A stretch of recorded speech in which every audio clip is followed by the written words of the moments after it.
Good afternoon, everyone, and welcome to today's webinar, Creating Calmer Classrooms with Trauma-Informed Practice. My name is Jessica Moss. I'm a BU consultant from the New South Wales and ACT team.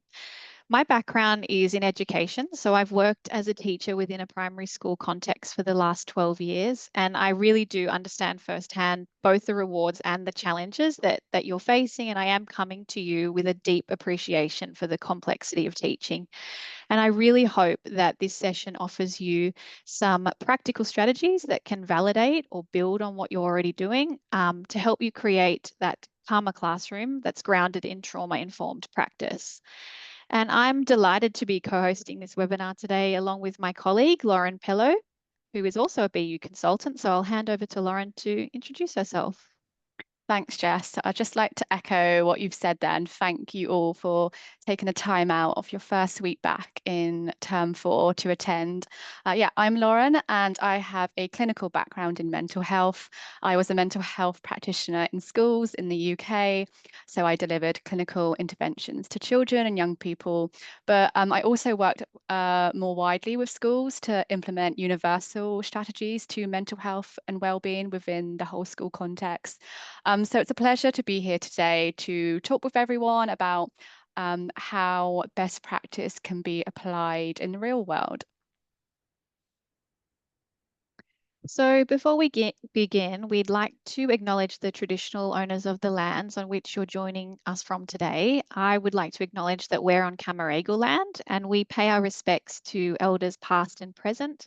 We value their cultures and identities and continuing connection to country, waters, kin and community. And at BU, we're committed to making a positive contribution to the wellbeing of Aboriginal and Torres Strait Islander young people by providing services that are welcoming, safe, and culturally appropriate and inclusive. I also want to acknowledge as well that as we talk about the topic of trauma and adversity today, we don't know the personal and professional experiences that each person here brings to conversations about mental health. So we want to ensure that we hold this space with care and respect and inclusivity. So I just invite you to take a moment before we begin just to consider how you can take care of yourself during and after today's session and what strategies you might put in place if we talk about something that is upsetting or triggering for you. We will share some support services with you at the end of the presentation as well, but please remember your school's employee assistance program is also available to you. And we would also love to hear from you throughout the session. So please feel free to ask any questions along the way through the Q&A function. And there will hopefully be some time at the end of the presentation where we can answer some of your questions as well. So in case you're unaware, BU is a federally funded national mental health in education initiative, and it's available at no cost to every educator early learning service, primary and secondary school in Australia. So BU is delivered by Beyond Blue in collaboration with Early Childhood Australia and Headspace. And it provides learning communities with a national network of BU consultants that supports its implementation. So BU is designed to be flexible, so schools can adopt it in ways that best suit their unique context. So really there is no single starting point, and that's completely intentional. We have a whole suite of tools and resources, including accredited professional learning modules that educators can tap into anywhere at any time and really for just about any mental health or wellbeing need within a school. So if your school is a BU learning community, you also do have access to that BU consultant who can support you with the implementation of mental health and wellbeing tools and frameworks that is individualized and suits your school's unique contexts. Before we begin, I just really want to acknowledge the wealth of experience that we have in this webinar today, and I want to thank each of you for the important work that you do. So as we move through this session, we really hope that you feel affirmed in the efforts that you're already making, and you also leave with a few new strategies and resources to consider for your learning community. So throughout the presentation, we will refer to the term educators, and by that we mean all school staff, because really every adult in a school plays a vital role in shaping that supportive and safe learning environment. So the first part of our session, as you can see on the screen here, will build our understanding. Lauren's going to build our understanding of trauma and looking at how traumatic experiences can impact young people and their development. And we're also going to look at two key things we often use at BU to demonstrate the impact of trauma, which you might already be familiar with, the window of tolerance, as well as our BU mental health continuum. And then I am going to spend some time looking at a four-part framework, which highlights four key components, providing effective and holistic support for young people who've experienced trauma. So we'll start with our daily approaches, where we're going to look at your relationships with students, daily routines, and how to support regulation in the classroom day to day. And then we're going to look at monitoring student progress and changes, when and how to activate those supports and what to consider. And then finally, we're going to explore educator wellbeing and the importance of really prioritising your own wellbeing needs as educators. We're going to share a few BU resources along the way as well to support a whole school approach to mental health and wellbeing. So really, no matter where you are in your professional journey, we really do extend our sincere gratitude and encouragement, your commitment today to equipping young people with the tools and knowledge and care that they need to thrive is really deeply valued. So before I hand over to Lauren to get us started, I just wanted to invite you just to take a mindful breath and just to think about, I already took mine in my microphone there, I can hear that. Just to think about what you're hoping to get out of today's event. You're welcome to share your thoughts in the Q&A function if you need to, or reflect with your colleagues, or just have a think to yourself for a moment. Thank you, Jess. So before we go into the four-part framework, we're going to understand what trauma is and how it affects a young person's development. Although we may all be familiar with the term trauma or adversity, it's important to understand how trauma affects a child's development, including their learning, their relationships, and also their ability to self-regulate. In doing so, we can then consider critical strategies that can be applied with students in the classroom and also across the whole school. So what is trauma? We do have a definition of trauma on the screen here, but I think it's important to note that research has identified three different types of trauma. This includes acute trauma, which is often a significant single incident. Complex trauma, which is generally reoccurring and repeated exposure of incidents. An example of this could be child abuse or bullying. And then the third is developmental trauma. And this one can overlap with the previous two, but this is where a young person's brain development has been disrupted in cases where adults have caused harm to them, or their experience with maybe high parental conflicts, such as complicated divorce or separation, family violence, and this leads to impaired disruptive cognitive development following exposure to this. So throughout today's session, we will discuss why supporting a young people through a trauma-informed approach is beneficial to all young people, including those who've experienced any type of trauma. And we actually don't need to know about students' experience for them to benefit them from this practice. So here on the screen, we have data from the Australia Child Maltreatment Study, who surveyed roughly randomly over 8,000 participants above the age of 16. So this was collected retrospectively, meaning were asked young people or adults about their childhood or any past trauma. So as we can see here, it shows something really important, and that child maltreatment is common across all age groups.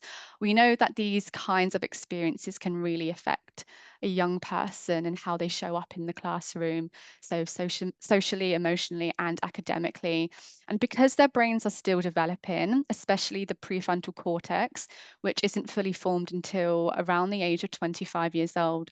So it can be even harder for them to make sense of what's going on, what they've been through, and to manage their own emotions. So while we might not know each student's story, the data makes this very clear that many young people are carrying trauma and adversity with them. And that's why trauma-informed practice matters. It helps us create safer, more supportive environments for students. And what's going to really help here is to have a shared understanding of how mental health works. Here we have the mental health continuum, which is this spectrum that shows that mental health isn't fixed, nor is it static. It sits along a spectrum from flourishing through to doing okay, from then to struggling, and then to severely impacted. And what's important is that we recognize that we move up and down this continuum over time, depending on what's happening in our lives. For some students, especially those who have experienced or are experiencing trauma, they may spend more time in the struggling or the severely impacted zones.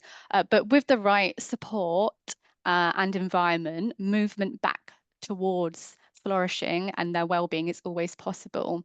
In a trauma-informed classroom, our goal isn't to diagnose or fix, it's to recognise where a student might be sitting on this continuum at any point, and to respond with empathy and predictability and consistency and create conditions that promote safety and connection, and that we can move towards the flourishing end.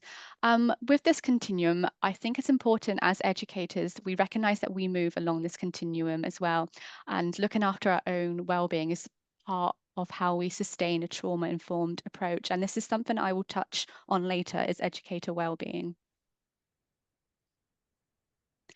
So what's helpful when we're adopting this trauma-informed approach is the awareness of how trauma impacts a young person and how this shows up in their engagement and in the classroom.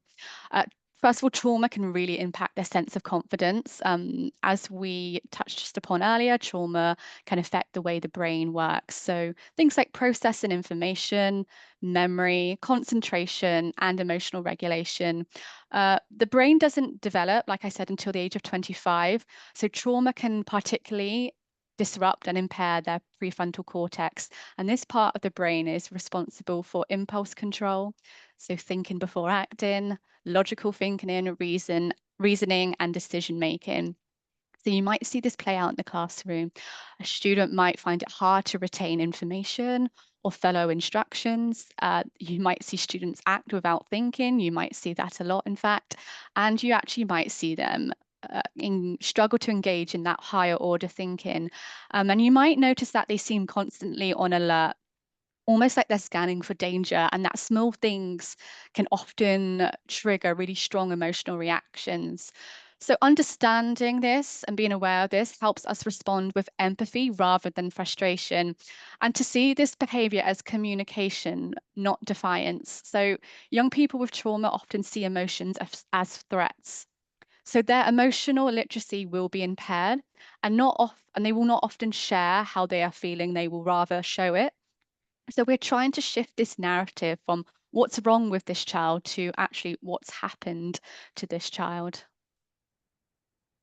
So to help illustrate this, what's happening in the brain at the time, and to help expand our understanding, here we have the window of tolerance, which some of you may recognize or have been introduced to before. But this is a helpful frame to look at, and it's by Dr. Dan Siegel, who is a psychologist and educator in child and adolescent development. The window of tolerance describes the zone where we are most engaged, where we can function the most and learn most effectively. And it's the optimal arousal zone. So this blue box here, the regulated. And this is where we can think clearly, we can manage our emotions, and we can stay engaged with our environment. So when we are within this window, we generally feel calm, we feel safe, and we feel connected. So think of it as our brains are online and learning is possible. So when someone experiences stress or trauma, their nervous system can shift outside the window into these two survival states. So here at the top, we've got the hyper arousal state, and you probably know this more commonly as the fight or flight. And this is feelings of anxiousness, restlessness, feeling angry or overwhelmed or hypervigilant. This is when we get those physiological feelings of increased heart rate, increased blood pressure. Maybe we start to sweat, our digestive system speeds up, so we start to feel sick. And the behavior we might associate this with is arguing, fleeing the room, difficulty focusing, and impulsive reactions. Then down below, we've got the hypoarousal, and that's that freeze or shut down. And that's where we can feel numb, withdrawn, disconnected, exhausted. And this behavior, with this, we might see lack of engagement, lack of interest, slow responses, blank stares.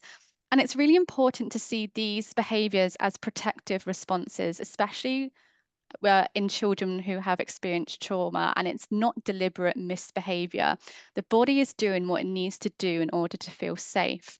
So I was just about to say, have a reflection when you've seen these types of behaviors in the classroom, but I'm sure you wouldn't have to think too far back to a time where you would have seen these behaviors.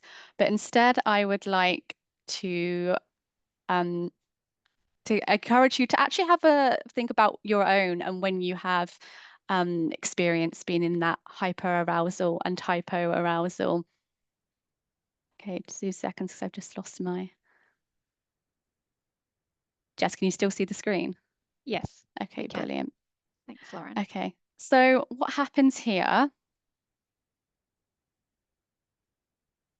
So what happens here is when we stay, is when someone who maybe hasn't experienced trauma and they experience a stressor, then if they do experience a stressor, they normally can stay within their regulated window here, the window of tolerance. And sometimes it may push to the edge. So right now, I thought I just lost the PowerPoint. So right now, I nearly just went into my hyper arousal. But because I'm an adult, I've got a fully functioning, I've got a fully developed brain. I can use some coping strategies. I can stay within my window of tolerance here. However, when someone has experienced trauma or adversity, this narrows their window of tolerance, meaning that they are more vulnerable jumping into their hyperarousal or to their hypoarousal. So you might notice that a young person might be easily triggered by a small thing, and this could be a loud noise, this could be a disagreement with a peer, this could, if they receive some critical feedback, and that's because their window of tolerance is more narrow. And what we want to do here is the first step is actually support the student, support the child in coming back down into their regulated state. So coming back down to their window of tolerance. And after that, after you've brought them out of that fight or flight state, so they've returned to that baseline where, they have a normal heart rate, they're not experiencing those horrible physiological symptoms that you get with your fight or flight. That's when after you can have restorative conversations with them. And also with trauma-informed practice, you're not just encouraging students to go back to their window of tolerance. You can actually help them widen that window and teach them skills so they are able to cope and become more resilient. So I'm not going to list all of this off because you would probably see these behaviors or the emotions and these kind of things that happen, play out in the classroom day to day. But this is how it looks like at school. And as educators, you're in a really niche position where you do see students quite regularly. So you are able to notice and see these behaviors, their emotions, their thoughts.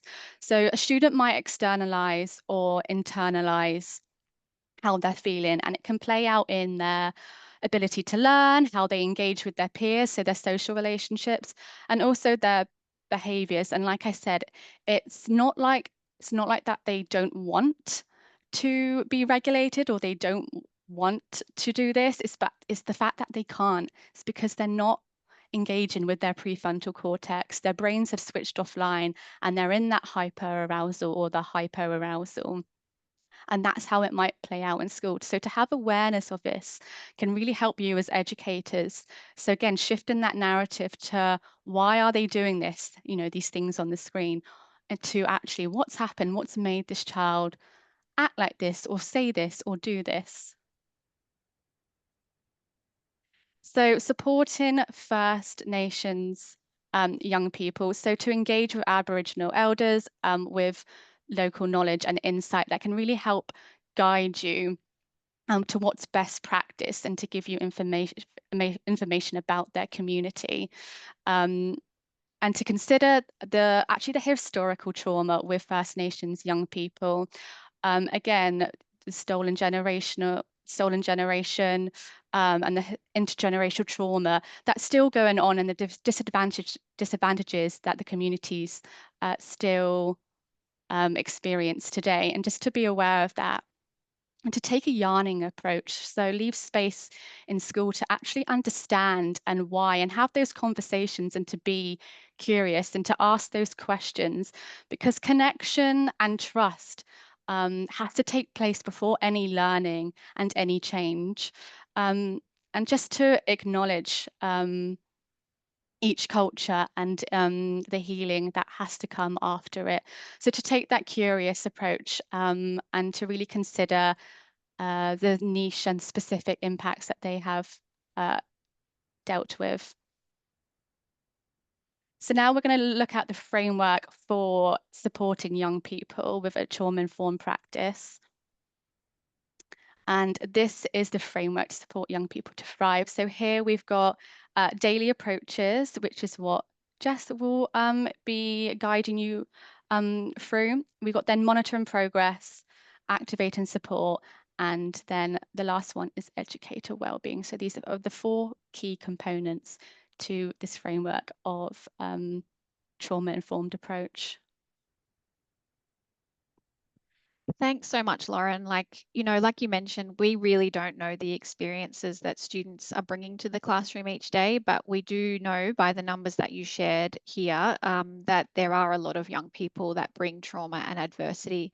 And unfortunately, it's not getting any better, which makes it more important for a school community to encourage capacity to respond and recover from a trauma-informed approach. So a calm classroom really is the ideal environment for all students. And, Lauren mentioned the importance of safety and trust and connection for students who've experienced trauma, and how this is going to help reduce symptoms of anxiety and stress. And all students really need this to thrive, regardless of the causes. So with this in mind, the first part of our 4-part framework is around exploring some daily approaches from a trauma-informed lens that educators can adopt.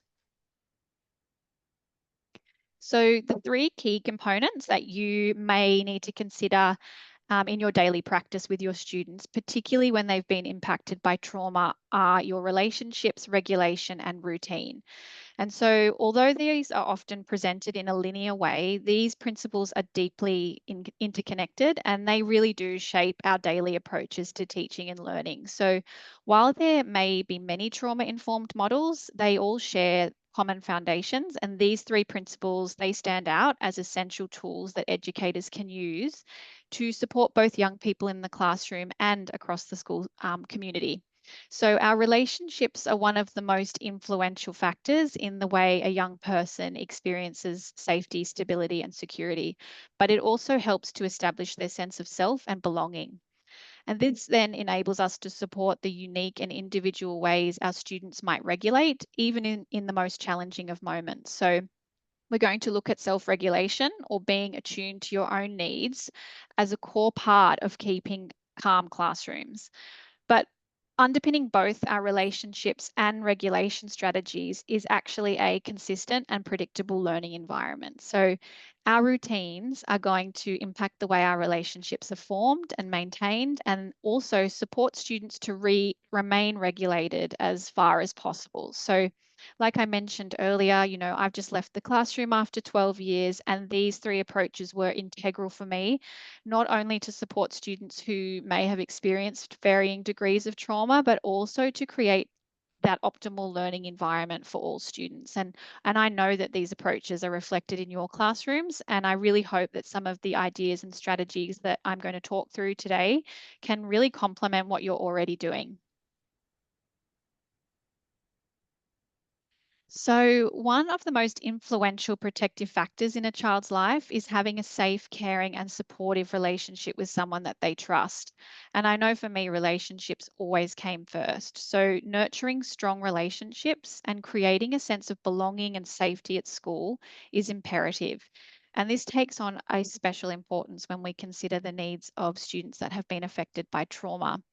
But strong relationships are built with intention and effort, and they should be something that we do daily. So while educators have that instinctive desire to connect and support their students, it's important, particularly when a student has experienced trauma, to validate and normalize these experiences.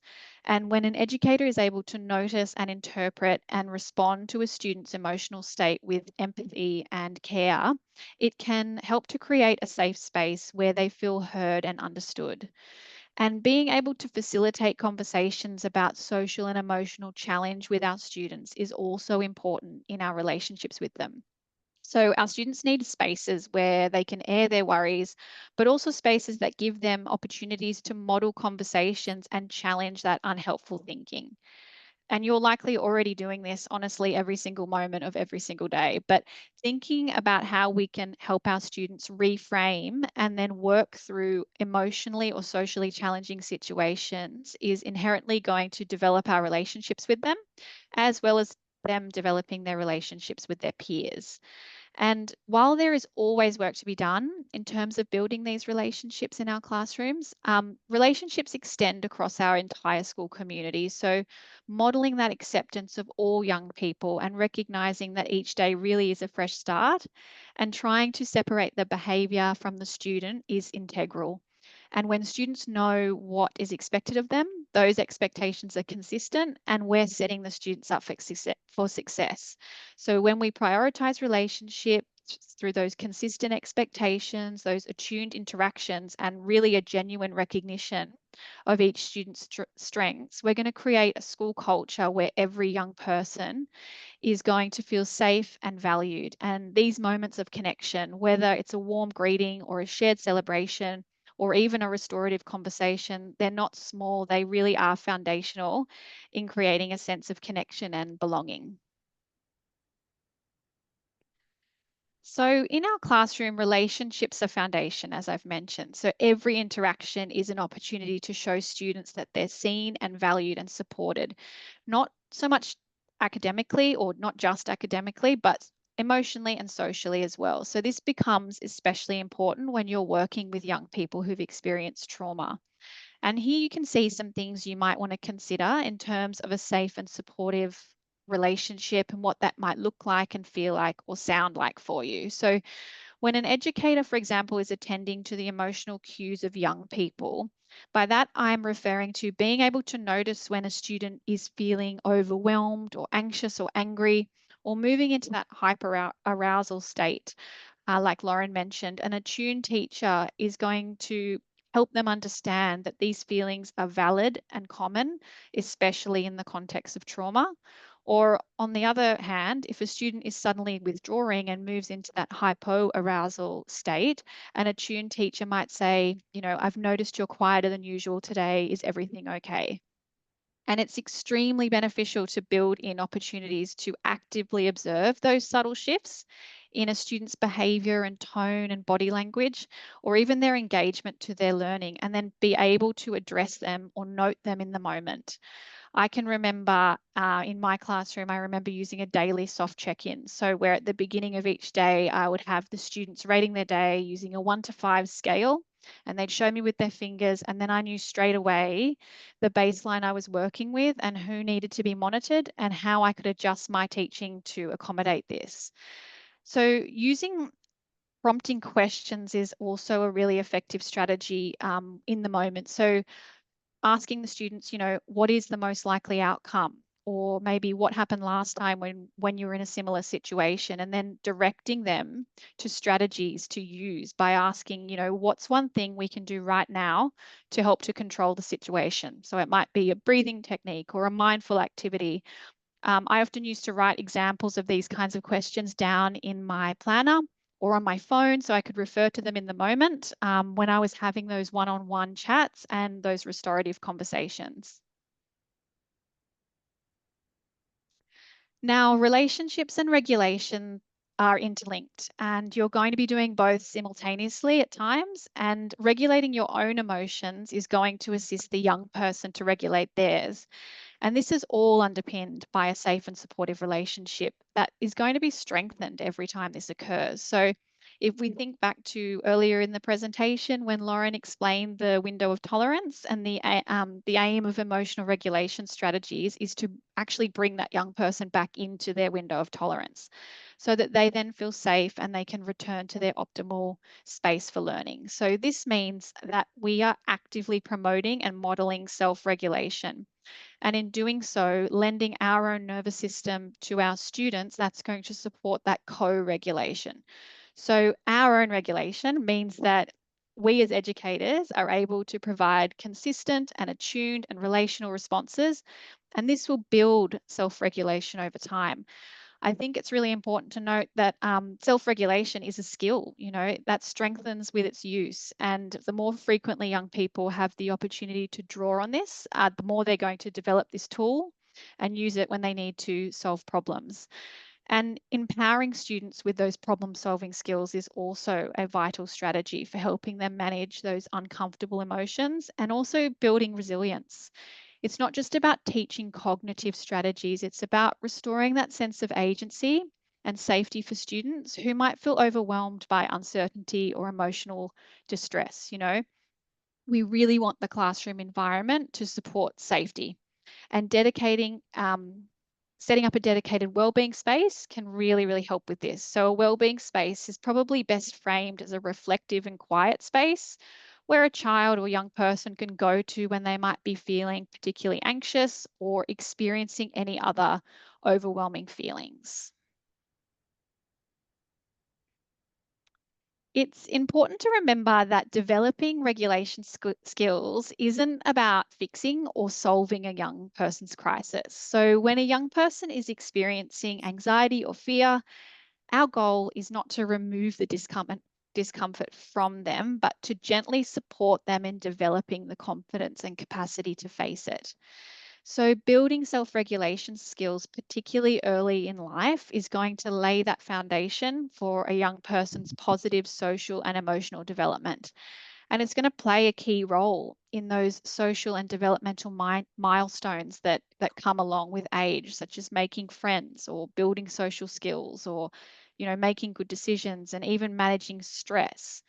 And as educators, we also have the opportunity to think about ways that we can model calmness ourselves. So as we enter the room, as we speak and instruct the young people in our classes, we can use this opportunity to model, deep breathing techniques and even inviting students to do this with you in the moment. It's important to reflect on, your own body language as well. Like, are you talking down at the student's level or maybe sitting side by side with them rather than facing them? Whether or not it's a good idea to give direct eye contact or maybe not. We can also consider the tone of our voice and whether it might help to speak softly or even sometimes in a more predictable rate or rhythm. You know, is there opportunities for physical movement or areas for physical movement or mindfulness or breathing? And are there dedicated self-regulation zones that are safe and warm and welcoming? You are all experts in your own classroom, and I would really encourage you to reflect on what you're already doing, um, and then be just really intentional and deliberate with it when situations arise. So the third part of our daily approaches is establishing routine and creating an environment that's set up for success. So predictable and regular routines are essential for strengthening relationships and supporting emotional regulation. And then this relationship is reciprocal. So our strong connections and regulated emotions are going to help reinforce routines. So educators naturally excel at building positive, predictable environments, and these everyday practices play a critical role in fostering a sense of safety for all students, especially for those who've experienced trauma. And for these young people, unpredictability can trigger hyperarousal as a way of regaining control over their surroundings. So, reiterating those classroom norms and clearly communicating expectations is going to reduce ambiguity and anxiety, and help students to feel secure and understand the boundaries in which they can thrive. And we also want to build students' insights and self-regulation skills, to identify what is going on in the moment and empower them with those really healthy strategies for meeting their own needs. But most crucially, establishing a consistent classroom routine is really a powerful way to reduce uncertainty for students. It helps them feel safe and ready to learn. So even when changes in the day arise, which of course they will, in a busy school environment, anchoring the day with those familiar rituals and enforcing the expectations consistently is going to help to create structure for all students. So, some of the ways that we can embed routines and structure into the day might involve, co-creating rules, which fosters ownership and builds trust. For example, holding class discussions or using a voting system to decide on shared values that are going to underpin your classroom expectations. Using visual aids such as posters or anchor charts can often um, make these reinforce these rules and make them really accessible to all learners. I would often have students in my class create the posters for the classroom. It gives them that sense of ownership. We can also think about how we are giving instructions or feedback as well. So using positive and affirming phrases that are going to reinforce expectations and values and help students feel seen and also respected. So for example, instead of saying, please don't interrupt, you might rephrase it and you might say, I really appreciate it when we take turns to speak. So these statements are going to promote that respectful behavior, but also preserve dignity. And pairing this with a growth mindset language is going to encourage students to view challenges as opportunities for learning rather than threats to their self-worth. And, I've touched a little bit on emotional check-ins throughout the presentation, but I want to just reiterate there are many ways to do this. I've seen some amazing examples in classrooms using visual aids such as feeling thermometers and opportunities for students to reflect on how they might be feeling through writing prompts or drawing, having calm kits accessible in the classroom that might have, breathing scaffolds or sensory objects in them, vocabulary walls, which can help students to identify and name their emotions when they arise. You may have heard of the model Name It to Tame It, which is going to help students regulate their emotions, by encouraging them to identify and label what it is they're feeling. And when the environment and the routine is set up to support this, it's built in that daily practice, it supports emotional literacy and it gives students language to make sense of their internal experiences. And of course, daily activities are going to vary, but maintaining a familiar structure, such as starting each morning by outlining the day's lessons, which of course I'm sure that you all already do, is going to enable those young people to anticipate what's ahead. And there's so much value in that. And it's always helpful too to support those verbal routines with visual aids around the room. So your timetables, assessment calendars, and that's going to help students really easily see and understand what's coming up.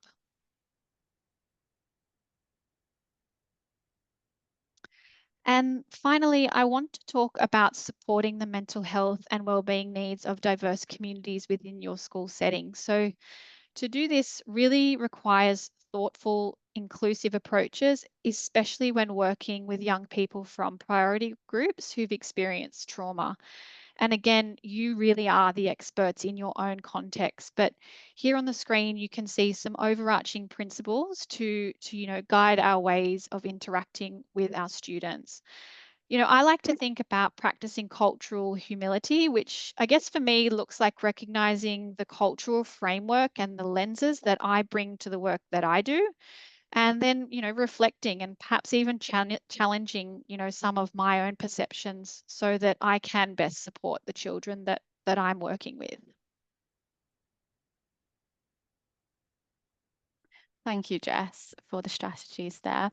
And we are going to move on now to the second part of the framework, which is monitoring progress. So noticing the changes, having those conversations, and also knowing how to link in supports, both formal and informal. So like I said previously, educators, we're in a unique position to notice when a young person may be struggling or after an overwhelming or a traumatic event.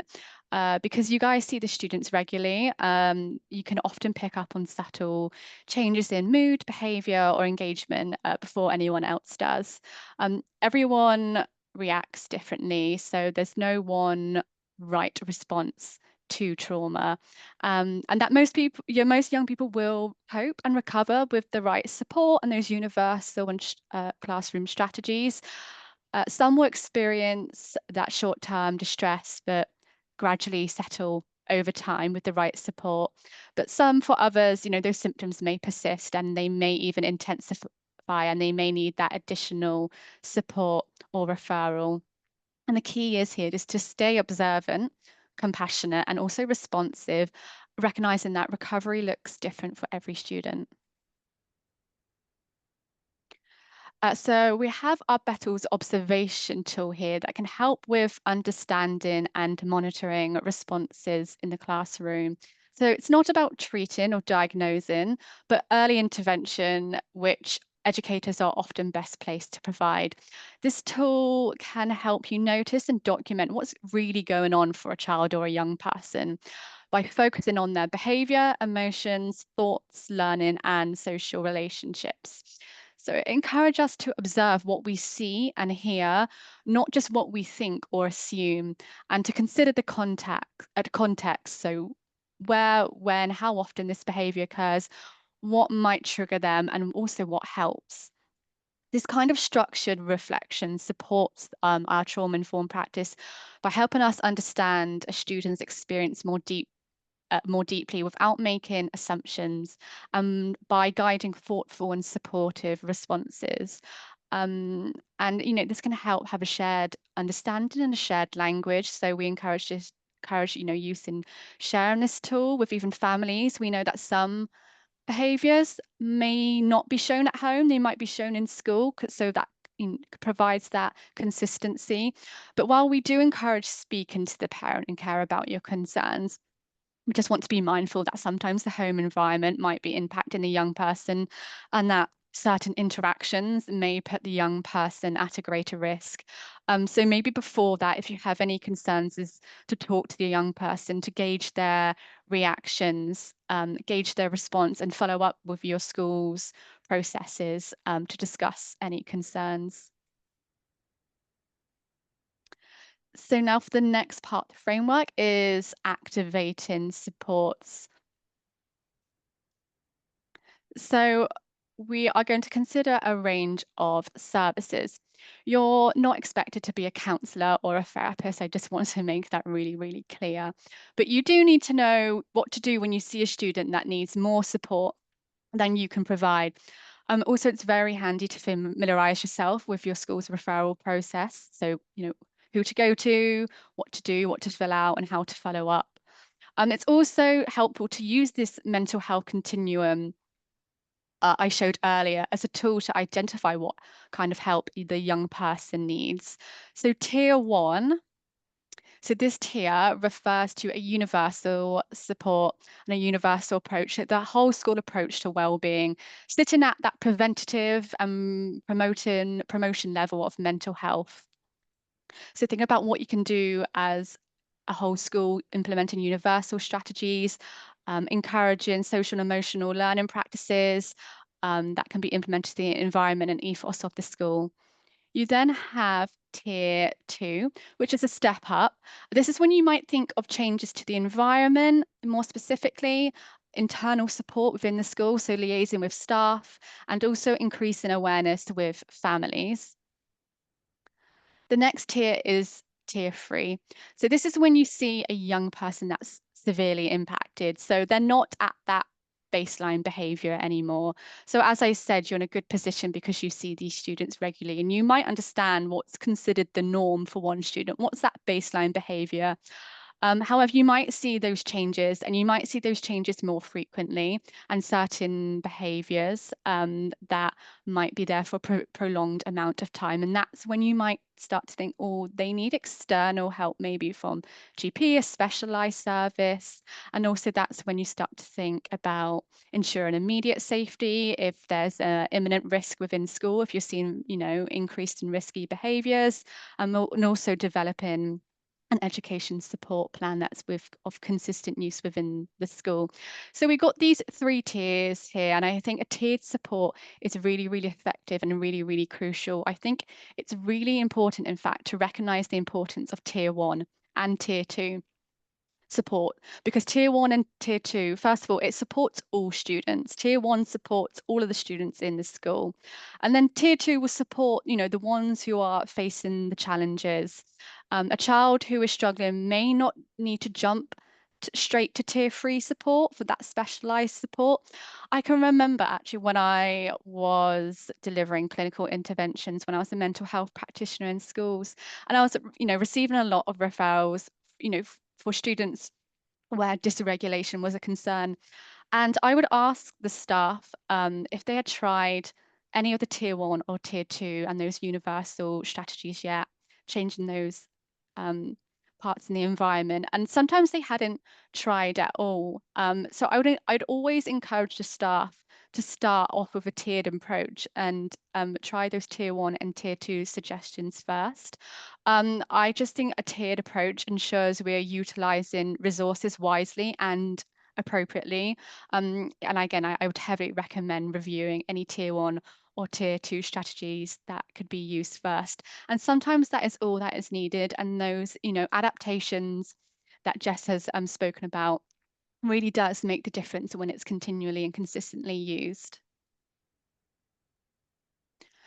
So working in a trauma-informed environment can be incredibly rewarding, but as you all know, I'm sure, it can be emotionally demanding, and it's important to remember you don't have to carry all of this on your own.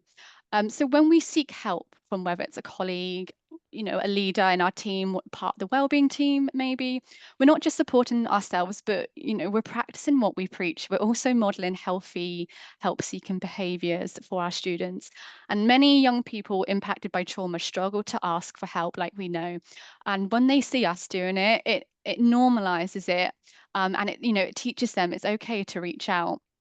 And also, can I just mention, establishing and maintaining healthy boundaries is essential, not just for your well-being, but also for your effectiveness. I say regulated teachers can help regulate students. Boundaries help us stay grounded, they avoid burnout, and it helps us remain present for our students. And it's okay to say this is beyond my role, but I know who can help. I don't think it's selfish at all. I think it's really, really important and really, really responsible to do so. So here we have our early support domain, and I would just like to kind of signpost you to one of our key domains here. So on the right, with our early support, notice, inquire, provide. And we have our professional learning available within this domain on our website to help educators build your competence and confidence when supporting young people who have experienced trauma or adversity, whether it's an online module or a bite-sized piece of information or some resources that can actually help extend this learning today and help you implement these strategies that Jess has gone through actually in the classroom and take theory to practice. So I would heavily recommend our early support here on the right in the yellow. That can really help with this. So lastly, we've got our fourth and final part of the framework. Although we're talking about the framework to support young people to thrive, like I said, it can be very challenging to work with young people who have experienced trauma and adversity. It takes a lot of patience and emotional energy from educators. It's important that you are looking after yourself as well. So here I have the circle of control, and maybe you've seen this before, maybe you haven't, but what I've done here is put it into the context of, um, trauma-informed approach and looking at supporting students who've experienced trauma and what you can control, rather than focusing and putting your energy towards the things you can't control, which sit in the circle of concern. So in a trauma-informed school, we often, we give so much of ourselves to support students, but we really need to sustain this work, and we need to protect our own well-being. I won't suffer you with the saying you need to put your own oxygen mask on first, because I'm pretty sure you guys have heard that a million times. But the meaning behind the saying is really, really true, and it's really, really crucial. The circle of control can remind us to focus on what we can do in in this context and in these situations. And this could be setting boundaries, practicing self-care, the strategies you decide to implement into your classroom, while letting go what's beyond our control. And in this context, it's to preserve our own resilience and energy. And to look at what we can do and what we can control and influence. And research does heavily suggest is that when the people who focus on their circle of control, they're the most mentally healthy and resilient people. So I just like you just to have a good reflection on this, on maybe a certain situation, whether it's personal or professional, and just have a think about, what were you thinking of in that moment? Were you really focusing on the circle of concern and the circle of influence, or were you thinking of the things that you had control in? And as humans, it is really natural just to fall into focusing on the circle of concern. But what we really want to emphasize here is to focus on what you can control. Again, like I said, naturally, you're always going to focus on the young people and might think about yourselves last. And educator well-being does get pushed back to, the back of our minds. And I really want to bring this forward to the forefront of our minds right now, because looking after yourself puts you in a better position to support young people. Educators who look after themselves and manage their own stress levels, like we just said, are better equipped to be able to manage children's behaviours and difficulties. And BU has a range of resources to support educator wellbeing, including this educator wellbeing guide and a wellbeing plan for educators you can see on the screen here, which you can also find on our website. And this plan is designed to help you support your own mental health and well-being in the workplace, and map out and address the unique challenges you might experience as an educator or someone working within education.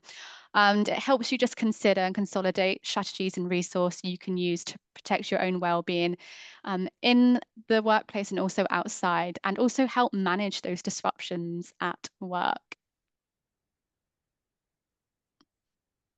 Thanks, Lauren.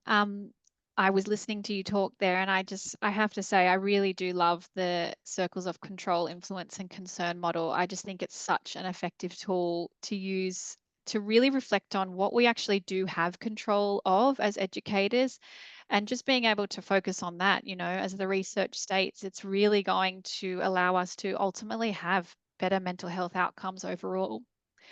So as we come to the end of our presentation, I would really love for you to just take some time now just to reflect. You're welcome to take these questions back to your schools or your teams, or just think now to yourself.